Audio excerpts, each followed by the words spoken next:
Sri Sai Satcharitra, The Wonderful Life and Teachings of Shirdi Sai Baba, a modern rendering. Chapter 12. Now let us see in this chapter how devotees were received and treated by Baba.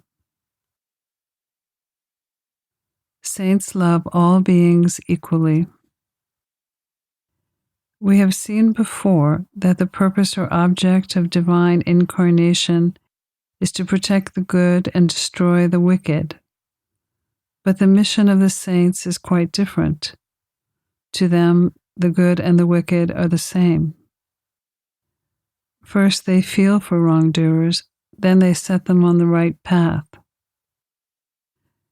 They are like the destroyer of the Bhava Sagara, the ocean of worldly existence, or like the sun to the darkness of ignorance.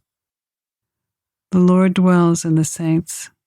In fact, they are not different from Him. Our Baba is one of these, who incarnated for the welfare of the devotees. Supreme in knowledge and surrounded with divine luster, He loved all beings equally. He was unattached. Foes and friends, kings and paupers were the same to Him. Here His powers. For the sake of devotees, He spent His stock of merits and was ever able to help them. But the devotees could never approach Him unless He means to receive them. If their turn did not come, Baba did not remember them, and His leelas could not reach their ears. Then how could they think of seeing Him? Some men desired to see Baba, but they didn't get the opportunity to have His darshan until His Mahasamadhi. There are many people whose desire for Baba's darshan was not satisfied. If these people, believing in Him, listen to His leelas, their search for His darshan will, to a great extent, be satisfied by the leelas. If some people went there by sheer luck and had Baba's darshan, were they able to stay there longer? No. No one could go there of their own accord, and no one could stay there even if they so wished. They could stay there as long as Baba permitted them to stay, and had to leave when Baba asked them to do so. Everything depended on Baba's will. Sent home immediately. Once, Kaka Mahajani went to Shirdi from Mumbai. He wanted to stay there for 1 week and enjoy the Gokul Ashtami festival. As soon as he had Baba's darshan, Baba asked him, "When are you returning home?" He was rather surprised at this question, but he had to give an answer. He said that he would go home when Baba ordered him to do so. Then Baba said, "Go tomorrow." Baba's word was law and had to be obeyed. So Mahajani left Shirdi immediately. When he arrived in his office in Mumbai, he found that his employer was anxiously waiting for him. His manager had suddenly fallen ill, and Mahajani's presence was absolutely necessary. He had sent a letter to Kaka Sahib in Shirdi, which was redirected to him in Mumbai. Required to stay longer. Now listen to an opposite story. Once Mr. Dumal, a lawyer, was going to Nifad for a case. On the way, he came to Shirdi, had Baba's darshan, and waited to proceed to Nifad immediately. But Baba did not permit him to do so. He made him stay in Shirdi for more than a week. In the meantime, the magistrate of Nifad suffered intense pain in his abdomen, so the case was adjourned. Mr. Dumal was then allowed to go and attend to his case. It went on for some months and was tried by 4 magistrates. Ultimately, Mr. Dumal won the case, and his client was acquitted. permission to stay away. Nana Sahib Nimankar, honorary magistrate, was staying in Shirdi with his wife. The couple spent most of their time in the masjid serving Baba. It so happened that their son fell ill in Bellapur, and the mother decided, with Baba's consent, to go to Bellapur to see her son and relatives. She wanted to stay for a few days, but her husband asked her to return the next day. The lady was in a fix and did not know what to do, but her god, Sai Baba, came to her help. While leaving Shirdi, she went to Baba, who was standing in front of Satte's Wada with Nana Sahib and others. She pranamed at his feet and asked his permission to go. Baba said to her, go quickly, be calm and without worry. Stay comfortably at Bellapur for 4 days. See all your relatives and then return to Shirdi.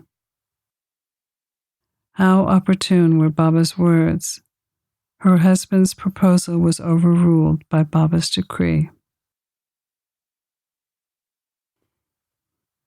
Baba appears as a late guru of Mulay Shastri.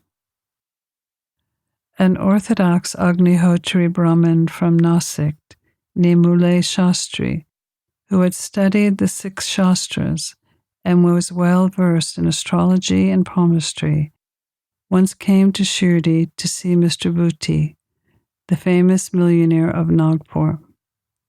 After seeing him, he and others went to see Baba in the masjid. Baba bought various fruits and other things from vendors with his own money and distributed them all to those present in the masjid. Baba used to press the mango on all sides so skillfully that when a person received it from Baba and sucked it, he got all the pulp at once in his mouth and could throw away the stone in the skin with ease. The plantains were peeled by Baba and distributed to the devotees, while the skins were retained by Baba. Mulay Shastri wanted to examine Baba's palm and requested him to extend his hand. Baba ignored his request and instead gave him 4 plantains. Then they all returned to the Wada, where Mulay Shastri bathed, dressed in sacred clothes, and started his practice of Agnihotra, of fire worship. Then, when Baba started for Lendi as usual, he said, "Get some red dye. Today we shall put on saffron-colored cloth." None understood what Baba meant. When Baba returned, preparations for the noon arti were being made. Bapu Sahib Jog asked Mulay Shastri whether he would accompany him for the arti. He replied he would see Baba later in the afternoon. Very soon Baba sat on his seat and was worshipped by the devotees, and arti commenced. Then Baba said, "Get some dakshina from the new Brahmin from Nasik." Bhuti went to get the dakshina. When he gave Baba's message, Mulay Shastri was very perplexed. He thought, "I am a pure Agnihotri Brahmin. Why should I pay dakshina? Baba may be a great saint, but I am not his dependent." But as a great saint like Baba was asking for dakshina through a millionaire like Bhuti, he could not refuse. So leaving his routine unfinished, he started with Bhuti to the masjid. Thinking himself holy and sacred, and the masjid otherwise, he remained at a distance, joined his hands, and threw flowers at Baba from afar. Then all of a sudden, he wasn't seeing Baba on the seat, he was seeing his late guru. He was wonderstruck. Could this be a dream? No, it was not, as he was wide awake. But how could this be his late guru? He was speechless for some time. He pinched himself and thought again, but could not reconcile the fact that his guru was in the masjid. Ultimately, leaving aside doubt, he went up and fell at his guru's feet, and then got up and stood there with folded hands. Other people sang Baba's arti, while Muley Shastri chanted his guru's name. Then, casting off all pride of caste and ideas about sacredness, he fell flat at his guru's feet and closed his eyes. When he got up and opened his eyes, he saw Baba was asking for dakshina. Seeing Baba's blissful form and his inconceivable power, Muley Shastri forgot himself. He was extremely happy. His eyes were filled with tears of joy. He again saluted Baba and gave the dakshina. He said that his doubt was removed and that he saw his own guru. On seeing this wonderful leela, everyone, including Muley Shastri, was much moved, and they realized the meaning of Baba's words. Bring red dye, we shall wear a saffron-colored cloth. Such is Baba's wonderful leela. Baba is Rama. Once, a revenue collector came to Shirdi with his doctor friend. The doctor said his deity was Rama, and that he would not bow before a Muslim, and so was unwilling to go to Shirdi. The revenue collector replied that nobody would press or ask him to bow, so he should just come and give him the pleasure of his company. They came to Shirdi and went to the masjid for Baba's darshan. All were wonderstruck to see the doctor going ahead and pranaming to Baba. They asked him how he forgot his resolve and bowed before a Muslim. The doctor replied, he saw his beloved deity on the seat, and so bowed before him. Then as he was saying this, he saw Baba there again. He said, is this a dream? How could he be a Muslim? He is a great yoga sampanna, an avatar. Next day he made a vow and began to fast. He left the masjid, resolving not to go there until Baba blessed him. 3 days passed. On the 4th day, a close friend of his turned up, and together they went to the masjid for Baba's darshan. After the salutation, Baba asked the doctor whether anybody had gone to call him to make him come. Hearing this vital question, the doctor was moved. The same night he was blessed by Baba and in his sleep experienced bliss supreme. Then he left for his town, where he experienced the same state for 2 weeks, and so his devotion to Baba increased manyfold. The moral of these stories is this: we should have firm faith in our Guru and no one else. Pranams to Sri Sai. Peace be to all.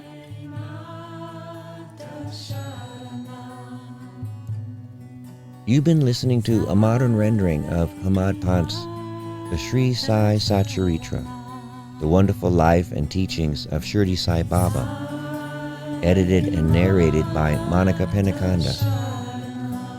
For more content like this online, please go to divinelineage.org, SaiFamily.org, and peacefires.org.